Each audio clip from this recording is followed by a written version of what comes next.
আফনের পাপা বলল আফনের জন্য fish fry করো।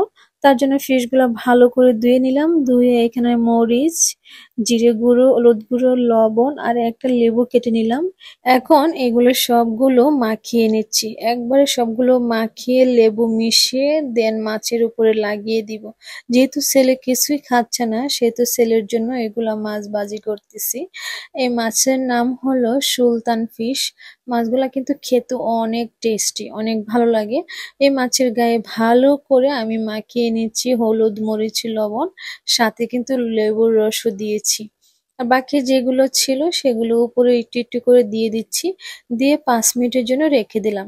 আর এগুলো আজকে ফ্রাই করব সরিষার তেল দিয়ে।